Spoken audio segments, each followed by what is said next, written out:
record. Okay.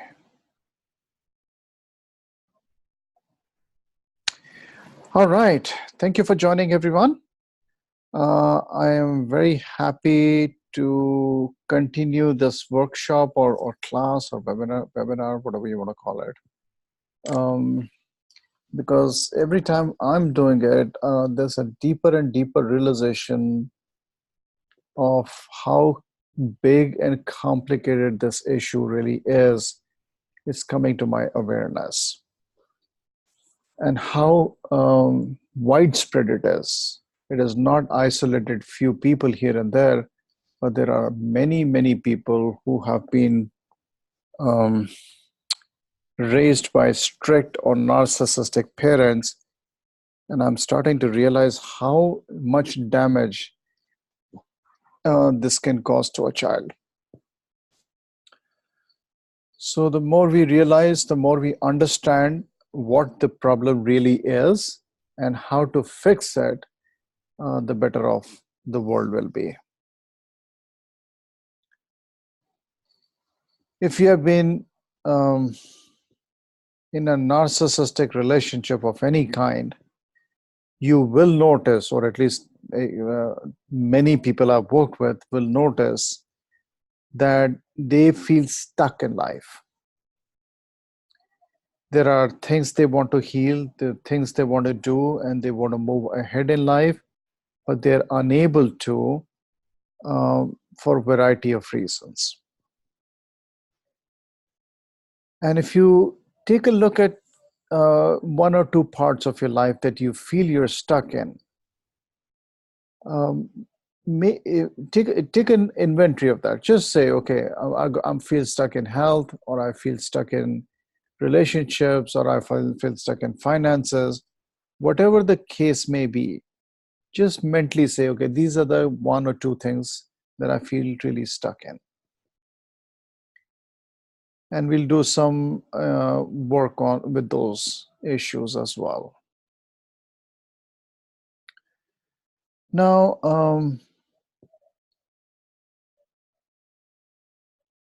if you pay attention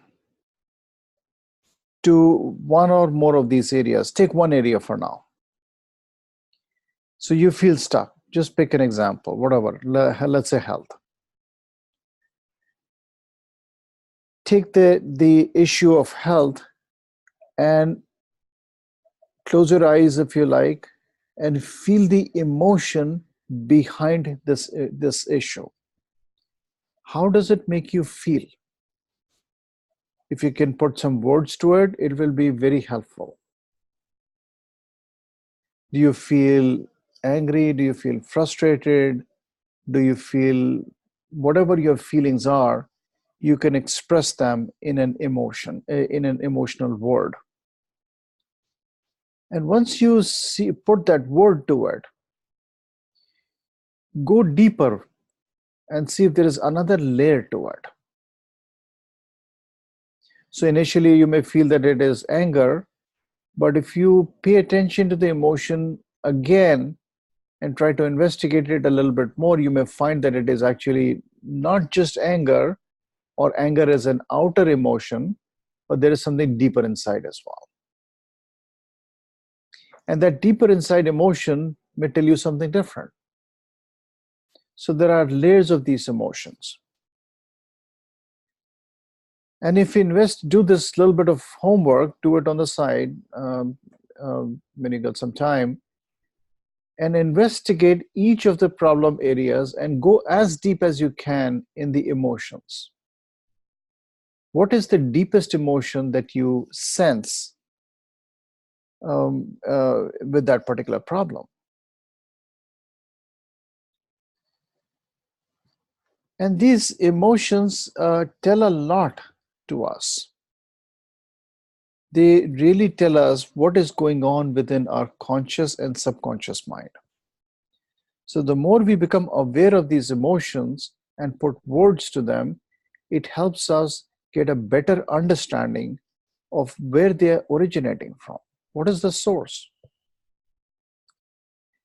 And if you do some work, you will actually find out that beneath every single one of these emotions or every single one of these problems, there is a deeper sense of or feeling that I'm not good enough.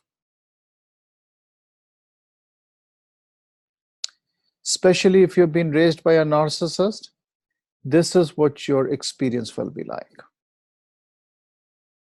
So the common denominator in all these issues and all these emotions that are driving these issues or beneath are they are uh, uh, all the emotions that are creating this issue has a common root to it,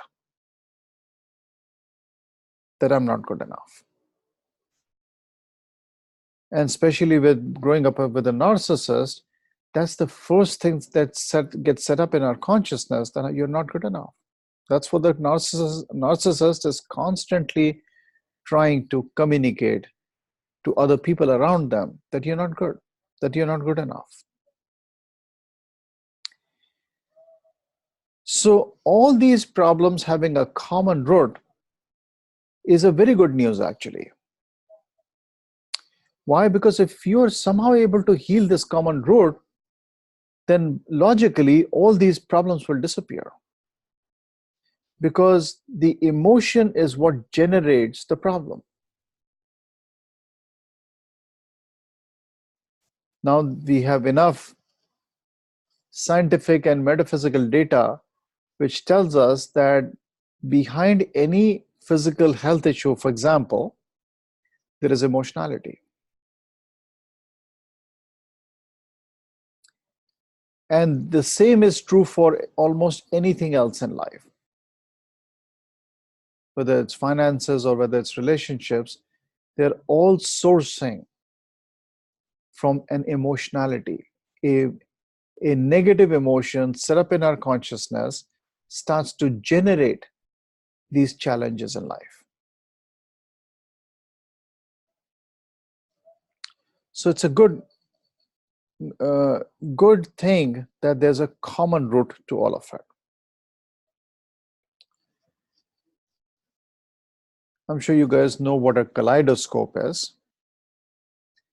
So kaleidoscope is essentially an optical device, a very simple optical device that has a crystal inside it.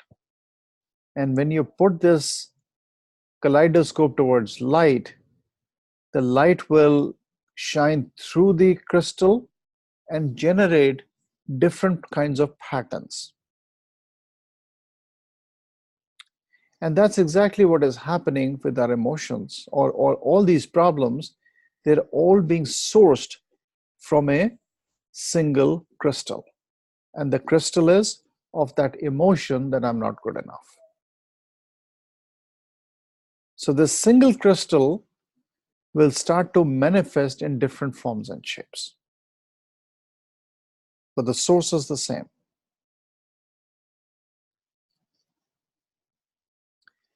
You will also notice in your life that you're constantly struggling,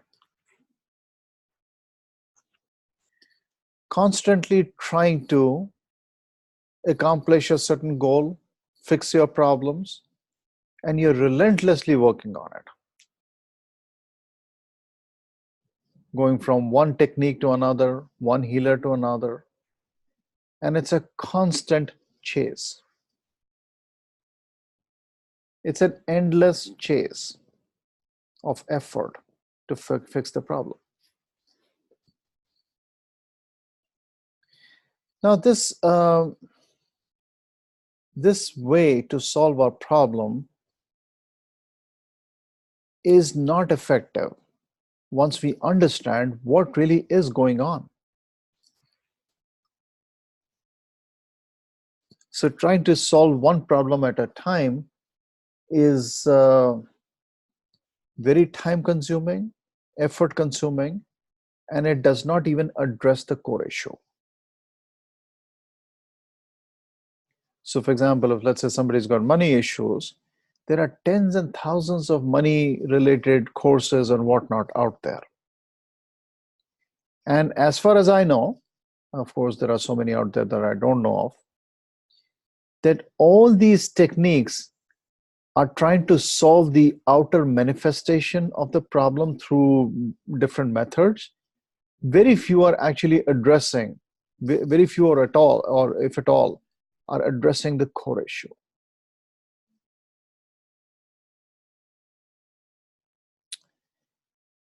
So, like for example, like just as an example, there are techniques for emotional freedom and whatnot, and they're all wonderful. I'm not denying that, but they're still addressing emotions itself, not addressing the core of your emotion or core of your belief that I'm not good enough. And why is this the case? Why is it so hard to reach that core? Because it is a very it's a very hurtful emotion. It's so hurtful that we don't even want to see it. Don't even want to touch it with a 10-foot pole. And so we buried that emotion so deep inside that we don't know it even exists. And that's why it makes it very complicated to heal some of our issues, is because we are unable to, or almost unwilling to, touch that part of us. So let's say somebody, in many cases I find there's a tremendous amount of sadness in their heart. And that sadness is a layer that we need to heal. I absolutely agree with that. But if you go one layer below that sadness, you'll find this belief or idea that I'm not good enough. That's why my parents left me, or that's why my mother left me, or that's why my mother did not love me. And even sadness is hard to reach because sadness is very hurtful. It's a loss. We don't want to touch that loss. And we close our hearts and we are unable to even experience sadness. But the real problem is not at the sadness level, it is the layer which says, I'm not good enough.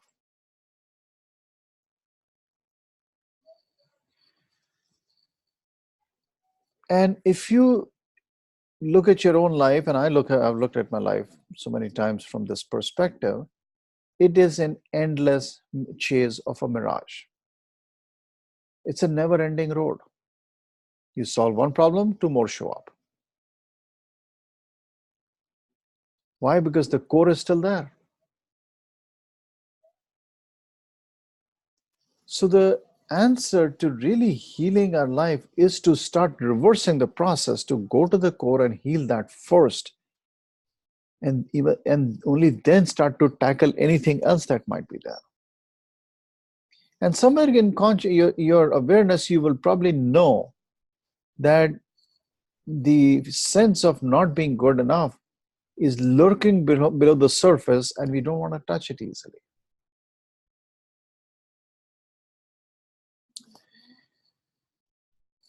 So what is a way to heal this core issue, which is very, very dominant, very hidden, but very dominant in people who have been raised by a narcissist? For very obvious reasons. Narcissist wants everyone else to feel like an idiot.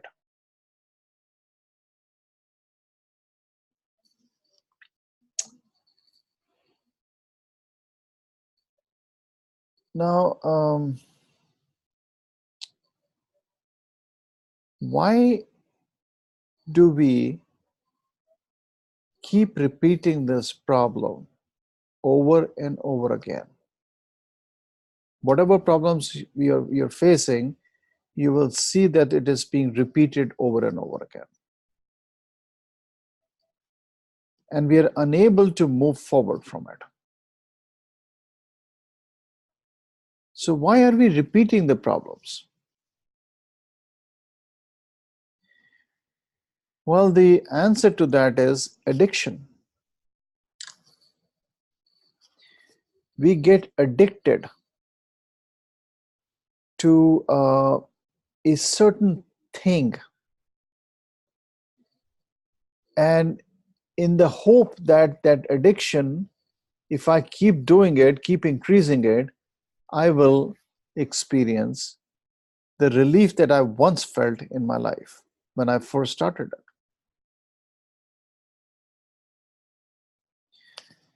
So, for example, an alcoholic, shopaholic, they're all trying to hide some hurt.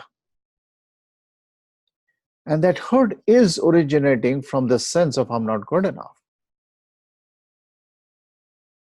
And when they go with this addiction, it makes them feel good for some time. It gives them some relief from this intense hurt and pain of feeling not good enough. So when an alcoholic goes and starts drinking alcohol, for the first time, they get a good kick out of it. It numbs that pain of not feeling good enough. And so they start doing that over and over again. And when it stops giving them the feeling that they got the first time, there's an echo there. Is everybody got their uh, microphones muted? Okay. And eventually, they have got to keep on increasing the addiction to get the same kick.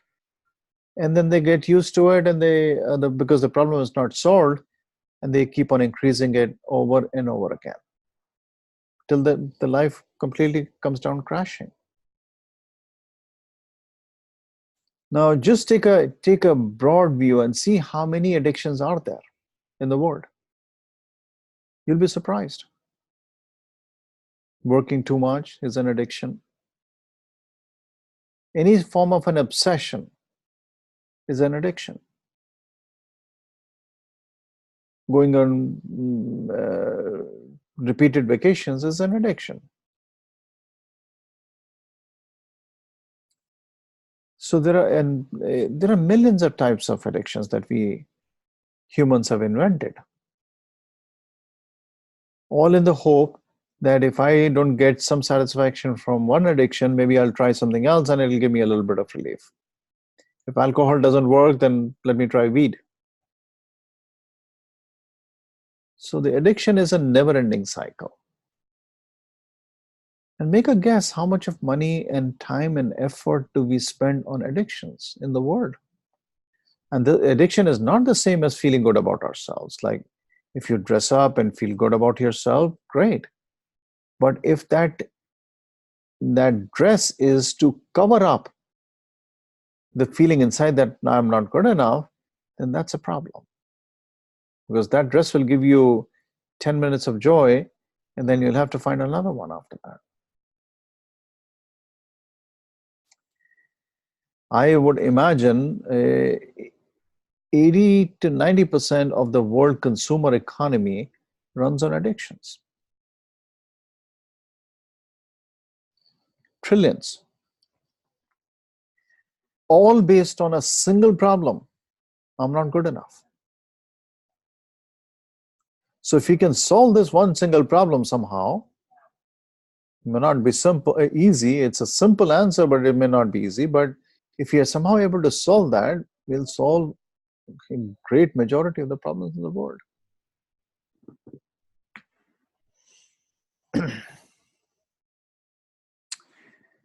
So it's that repeated pattern, that is a single pattern showing up again and again in different forms and shapes.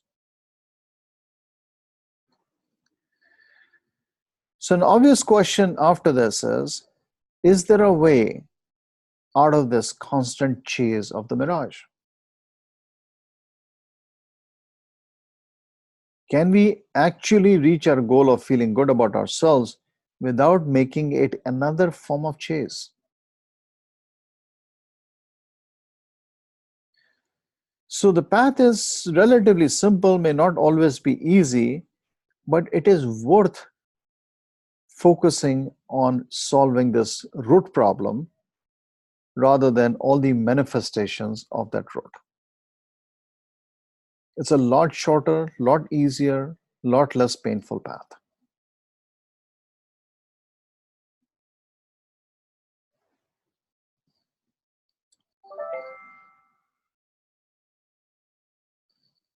So now if you go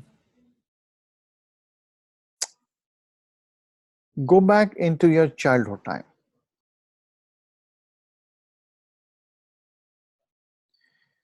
when you were experiencing this abuse from the narcissist, pay attention to what was the objective. Now you can look back, because as a child you couldn't, but now you can look and see what was the objective of the narcissist. Whatever they were doing, what was their intention, what was their goal?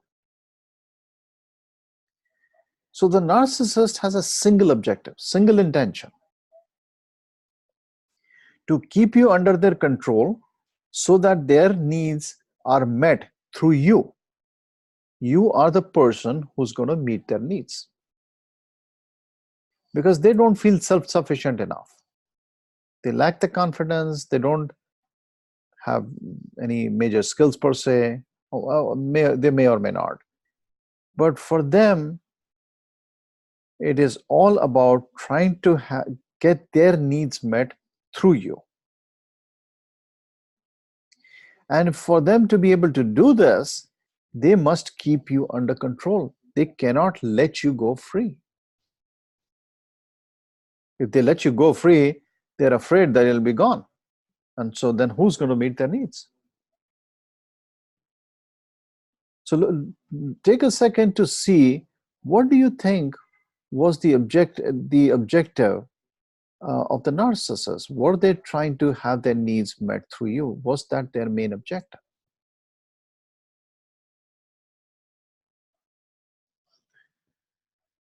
Now, in order to meet this objective, they have to make you dependent on them. Right? If you are independent, then they have the risk of losing you anytime, and they don't want to take that risk. So it is the prime objective is for them to make you dependent on them so that you can dance to their tune anytime they want.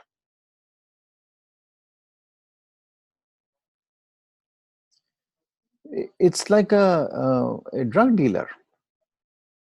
The drug dealer wants you to be dependent on them so that you keep coming back to them.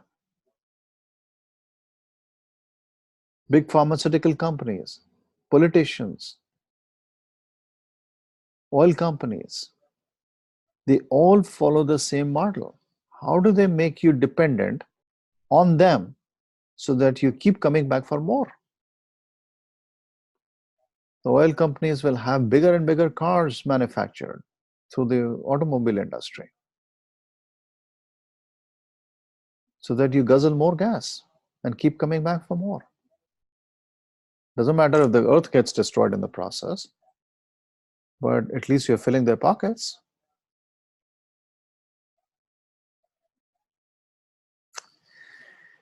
So for a child and a parent relationship, what is the greatest need of the child? Love, right? Correct? Every child needs love. So if the narcissist is able to control the flow of love, then they got you wrapped around their finger.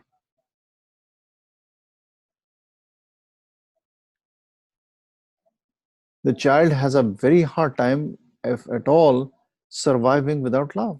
They're completely dependent on you for love. So if they can give love in the right measures, not too much, not too less, then they got you controlled.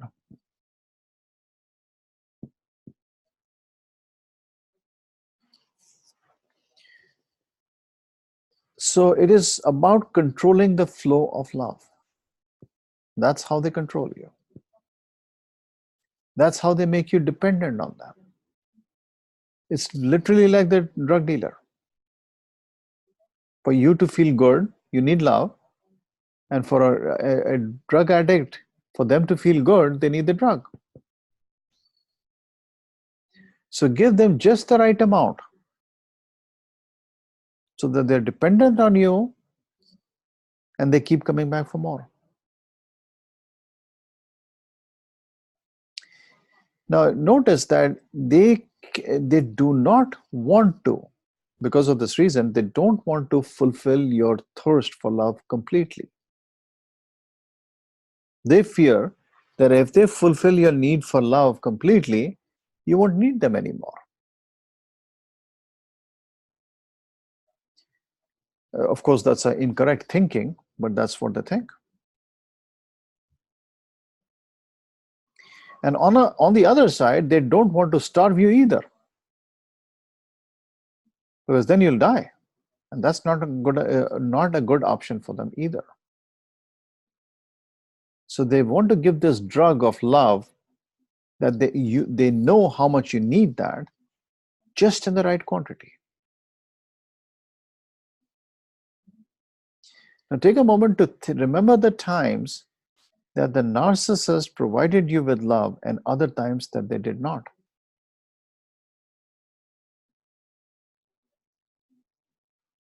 So many times they would have given you the love that you needed because they want you and need you to be hooked to that. And then there are other times where they will not do it, not give you the love that you need, because they need to set this idea in your mind that anytime I need love, I need to go to the source here.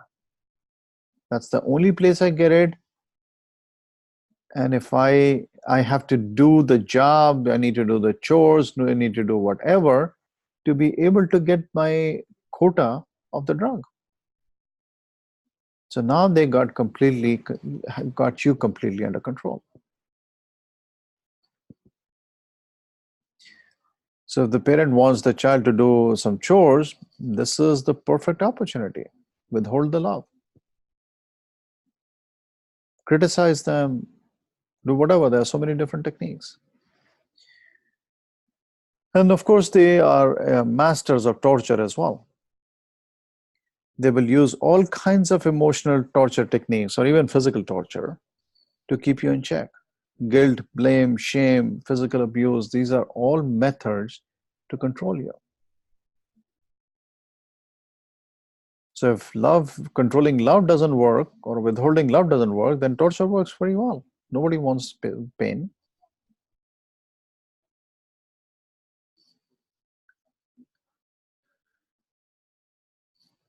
Now, we, at some subconscious level, we know this to be the truth, that they are just using and abusing us, but we still keep going back.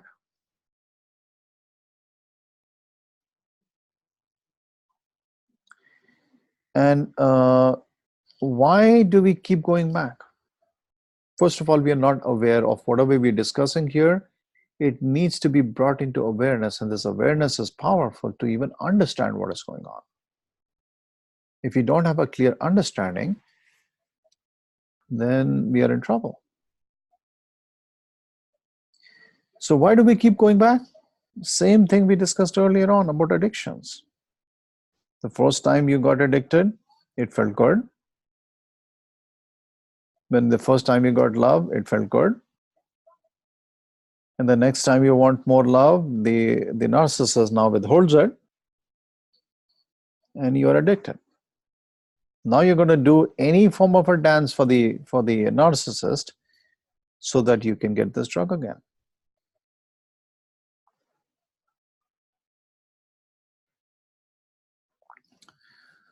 So you probably guessed this already. The only meaningful, or at least one of the most important ways of getting out of this addiction cycle, whether it's a love addiction from the parents or whether it's an alcoholic addiction, the answer lies in self-love. Love is a need that you cannot get away from. That's your life force. And if you depend on anybody or anything outside of yourself for love, then you run in the danger of being controlled by that thing or that person.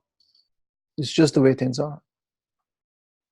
If you give, if you depend on your spouse, your child, your job, or anything to provide you with the love that you need,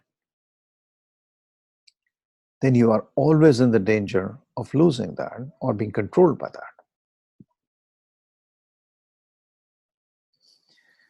So the only meaningful way of coming out of any of these problems is to develop self-love,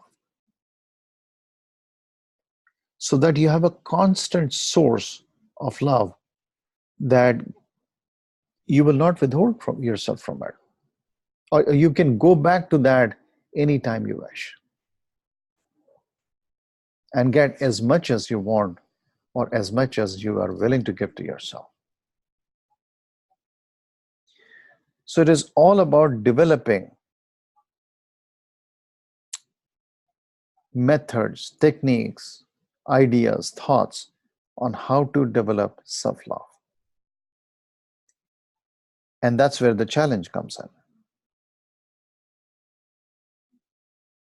That's where the challenge comes in. Since we don't have we have never developed it. Most people haven't developed a sense of self-love. Why?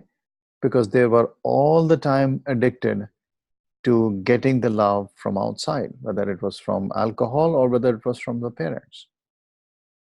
So 40, 50, 60, or whatever number of years you've been dealing with this, all this time, it was always an addiction that you were following, and you never learned how to develop self-love.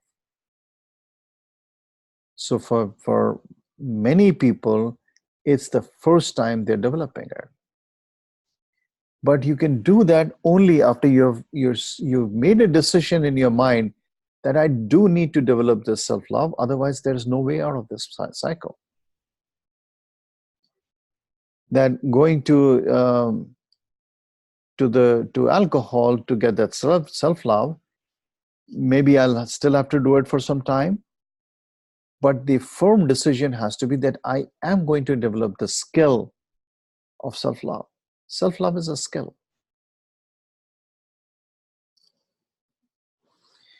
And there are many, many ways out there that people talk about in the self-development industry of how to develop self-love. Some of them are meaningful, some of them are not. For example, I hear this quite a bit, that, oh, why don't you go for a massage to feel the self-love? Or so somehow people are relating massage to self-love. That if I go for a massage, I go something that I enjoy, and that is self-love. Unfortunately, that is self-care, not self-love. Yes, self-care is important. I'm not denying that. Self-care is part of self-love, but it is not self-love itself. A massage is going to give you some relief. It's not going to bring you self-love. So distinguish between self-care and self-love, just as an example. Self-love is something deeper than self-care. And in my experience so far, self-love is equal to, the real self-love comes from executing our soul level responsibility. Your life purpose, your soul purpose. That's where we really develop the self-love.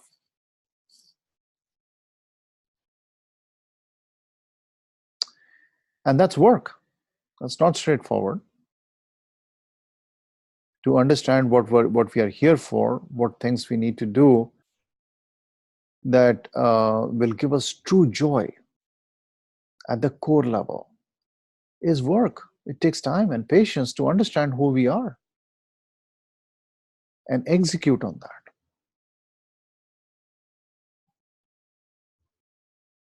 Anybody can get a massage. Not everybody can execute on their soul level responsibility unless they really have done the work.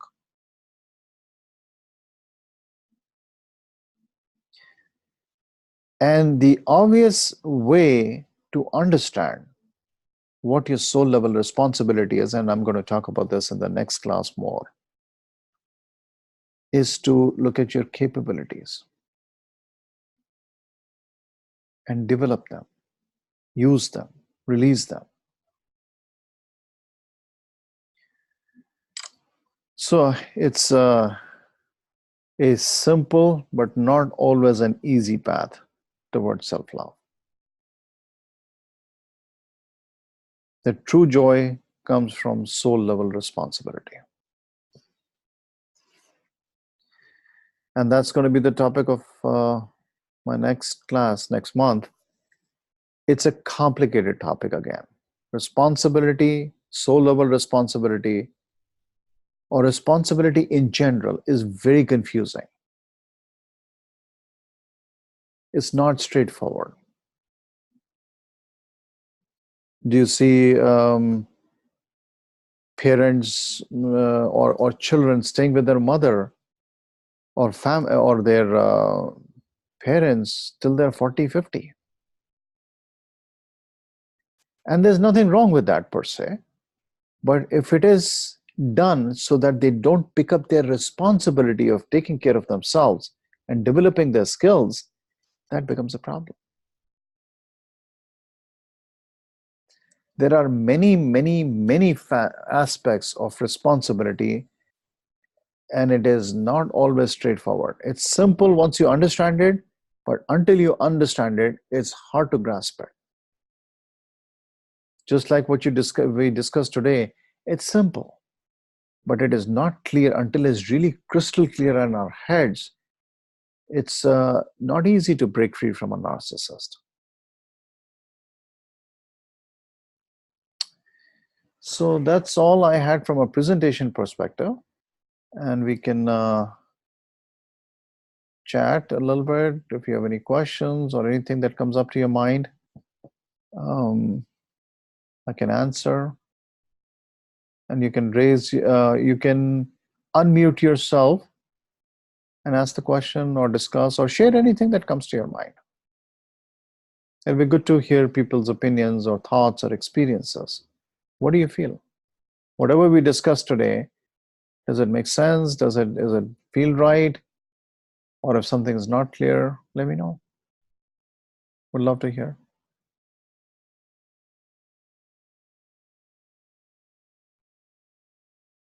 Anyone?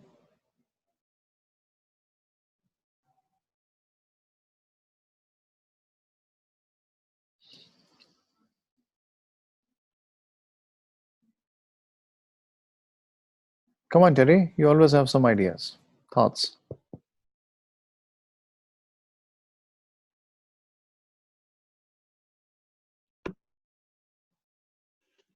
Yes, I do have some thoughts. Terry, is that Terry? Yes, this is Terry. Hey, Terry. Okay. How are you? Good, good.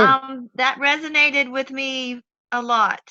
I appreciate it. It was very well thought out and very easy to follow. Now I'm just excited to learn about how to learn more about the self-love and our missions, our life missions. Right, right. Wonderful. Yeah, we'll talk about that next time. But this class was all about the takeaway of how you get controlled by the narcissist. How do they get you wrapped around their finger? Right, so that the awareness brings you power. Now you can, if you see how a narcissist is playing their game through sending guilt messages, anger messages, or telling you you're not good enough. Why are they, or sometimes you'll even see them loving you. What is all that about? Are they playing a game, or there is some genuineness there when they're giving you love? So just being aware is very helpful to break free.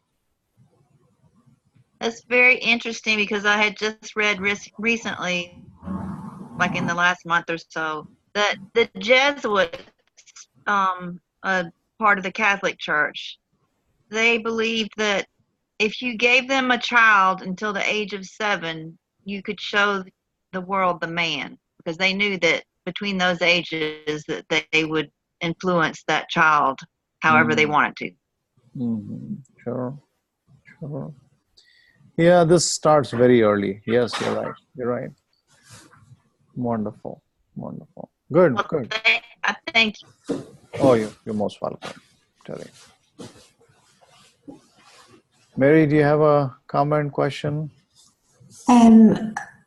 What I found was I wasn't raised by narcissists, but I actually went into a marriage where I lived for 33 years, not really knowing that I was actually being emotionally and mentally abused.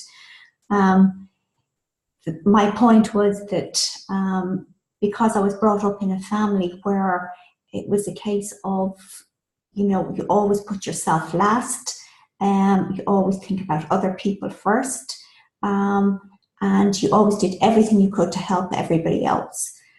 So I was actually a prime for a narcissist, really, because of the fact that I was willing to keep giving and giving and giving and giving, with no end. Although I knew, during the marriage that it was like a bottomless pit that could never be filled. And I just kept going and going and going. And it wasn't actually till he decided he had enough and he wanted out of the marriage that I actually got kicked to the curb then. And I realized that nothing I had done, all the things I had done to hold him together, to hold our life together, nothing meant anything. He had no appreciation for anything.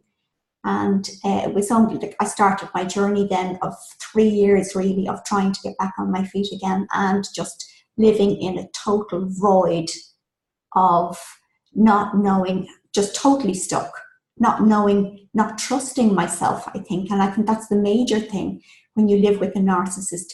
You can't trust yourself because you never know whether you're making the right decision or not. They teach you basically from a very early stage. It's like this push all the time. You never know whether you're making the right decision. It could be they decide it's the wrong decision you've made, and they constantly punish you for that. So you constantly live on the edge all the time. You constantly spend your life trying to make them happy at the expense of yourself. Correct. Yeah. Yeah, wonderful, wonderful sharing there.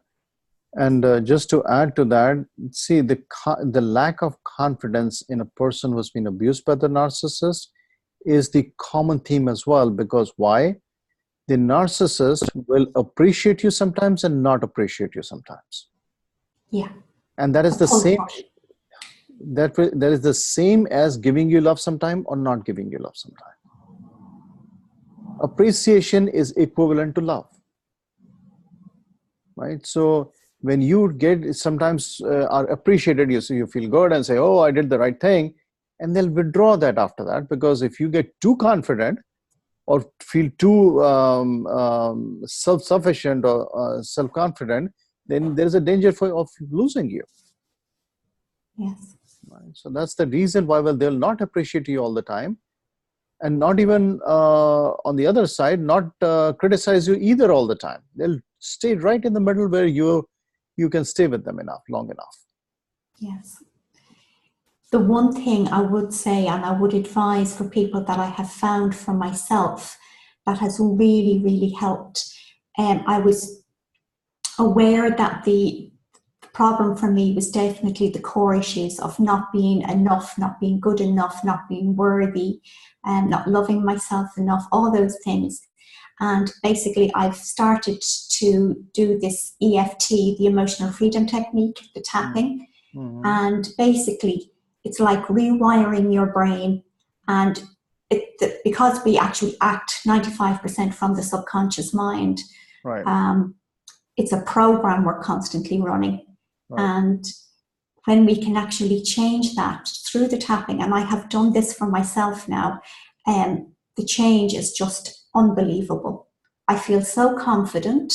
I feel so at ease. I feel good enough. There's nothing that I feel I can't do, and I really want to get on with my life now. Wonderful. Wonderful. Yeah. That worked for you. That's wonderful. Yeah. Excellent. Excellent. Okay. Very good. Thank you. Thank you, Mary, for sharing. Okay, thank you. Mm-hmm. Okay. Very good. Anybody has any other comments? You can unmute. If not, then we'll be done. Okay. Very good. So we will meet again next month, and it will be the topic of responsibility. Thank you, everyone, for joining. I appreciate that. And hopefully you got something of value today. Bye-bye.